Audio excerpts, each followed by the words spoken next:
A viral TikTok trend. And by the way, get all your high school giggles out of your system right now.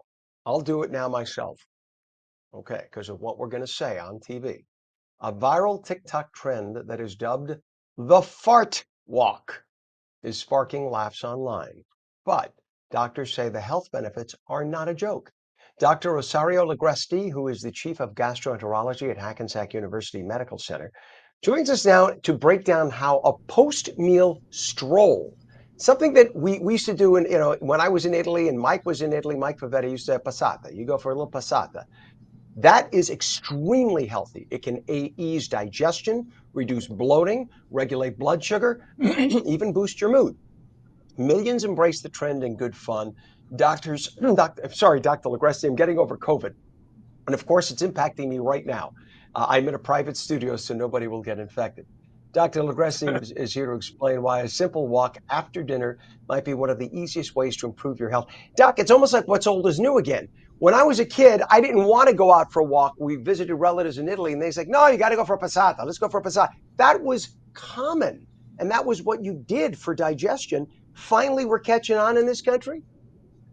Yeah, I mean the age-old tradition in Italy. It's as far back as I can remember. La passeggiata was something we would do Right. Thank routinely you. without I'm thinking sorry I twice about mispronounced it. it. You would walk after dinner. You would go out to the piazza and enjoy a half an hour walk. And as it turns out, the Italians actually had it right all along. It's extremely beneficial. For a variety of reasons. But again, just talking to my own expertise, it's extremely beneficial for digestion, bloating, reflux. All of that has been shown to improve with just a small amount of exercise after eating. And it just makes sense. I mean, we're talking about gravity. We're talking about burning the extra calories, right? You're kicking in your metabolism so that as you get those calories in, they don't just sit there and get stored up in your liver. They get burned so you don't end up gaining. I mean, it's just everything from a health perspective makes sense to do this. So let's start with the basics. In your gut, when you take a walk, go through the mechanics, the biomechanics. What happens at that point when you eat Sure. and then you go up and walk? Sure can. So basically, the worst thing you could possibly do is eat a meal and then go take a nap. Even though that's sometimes what we want to do when we get home late, Right. it's a common thing. But what ends up happening is when you eat, blood is required to digest food, to move the intestines from top to bottom, and again, the higher the blood flow through the intestinal tract, the more all of those things happen in a better way, in a better frequency, and in a better absorption. So again, food that goes into your stomach has to sit there for a little bit of time, get mixed, get digested, and then pushed through to the small intestine. If the blood flow is very sluggish or the intestinal function is sluggish, people feel bloated, especially when you're eating things that are more difficult to digest, like vegetables, processed foods. Again, you do require a little bit more blood flow, a little bit more motility in the GI tract. All of the things that are improved by a little bit of mobility after eating.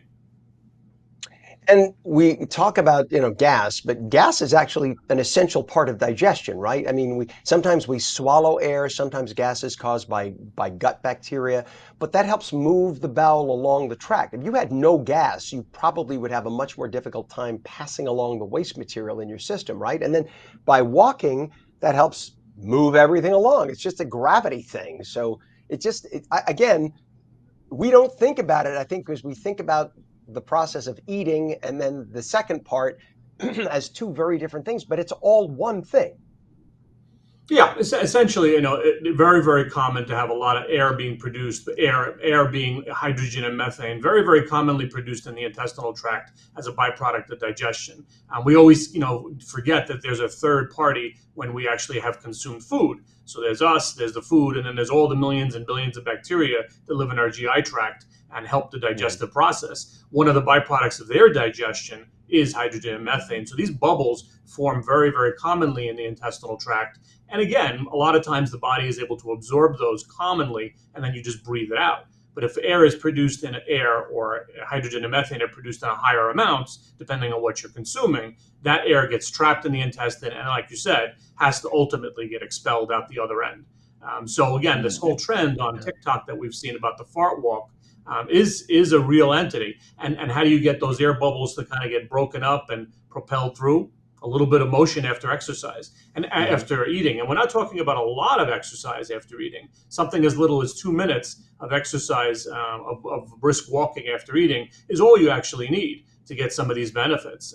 We don't want to have Right. sweat-inducing, palpitation-inducing exercise amounts, because that actually is a little bit worse for you as you divert blood away from your stomach to your muscles for exercise. The digestion gets worse. So you really want to have a 2 to 10 minute walk after each meal.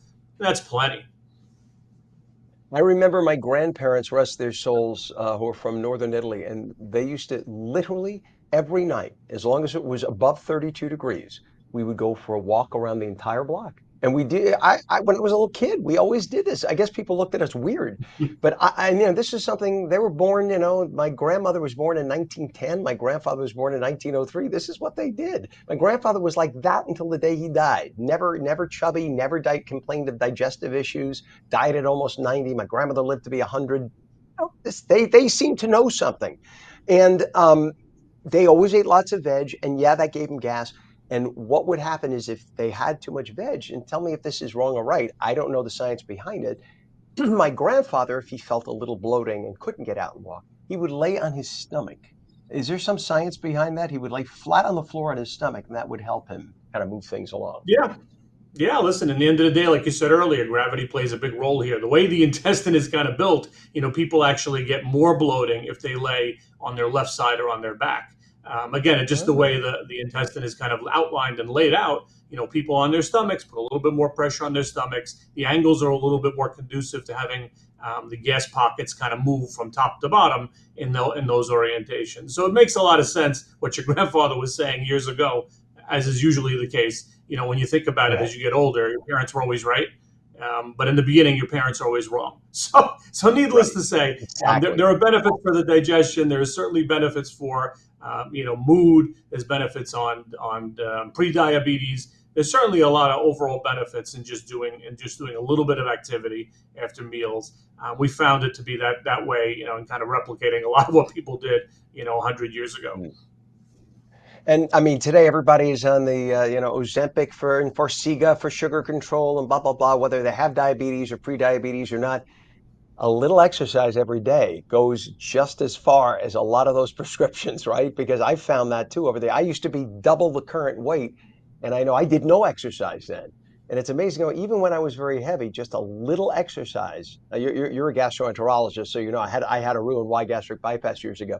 Just a little exercise immediately controls your blood sugar, burns off a lot of stored sugar. So how does that little walk, that fart walk as we call it, it's a good thing to get people interested in listening. But how does that affect blood sugar control, your mood, and ultimately how you sleep at night? Yeah, the benefits are usually seen within 60 minutes of eating a meal. So you eat a meal, and then what happens in the next 60 minutes is your blood sugar starts to rise. And as you get this peaking of the blood sugar in patients or in people, it happens at about 60 to 90 minutes after eating. That can stay for hours on end afterwards. And then you have insulin to kind of catch up and drive the sugar into muscles.